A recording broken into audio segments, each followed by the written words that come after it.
Hello everyone, I'm going to show you how to document a wound vac in iView. First thing we're going to want to do is go over to our left bar over here and go to Interactive View INO. When we open Interactive View INO, we're going to have two places of documentation. The first place of documentation is going to be the surgical incision assessment. Next place is going to be negative pressure wound therapy. So let's start with surgical incision assessment. When you click on it, it populates over here to the right. What we're going to want to do is to click this little icon right here. And we can choose where our wound is. So for right now, we're going to say this patient has the wound on the right buttock. Once we've done that, it populates more fields to document in. What we're going to really focus on is the actual measurements. So when we double click that and click yes, this is where we can actually document our measurements. This is all done in centimeters, so let's say it's got a length of, computer's running a little slow, sorry, length of 7 centimeters, width of 5, and a depth of 3. If it has any sort of undermining, the location of where that might be, so let's say at 3 o'clock we have some undermining, how far the undermining is, any tunneling.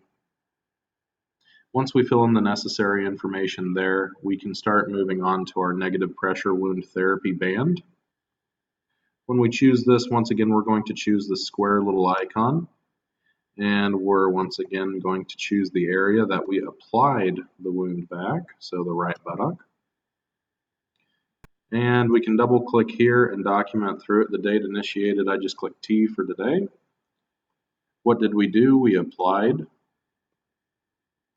We use powered wound vacs. Right here, we're just going to document the actual serial number of the wound vac that is on the wound vac, who it was applied by, so we can choose Dr. Niehaus applying it, whoever applied it, just put them there. Were any photos taken? Did we do any wound treatment around it? Did we do mass dissolve? This is mainly for the floor if they're going to do any sort of prep around the wound. But here in surgery, we could do mass dissolve. The foam type we used, black. What size we used, small, medium, or large, you take your pick. If we removed any, we would do that here, but we're not removing any, we're applying it.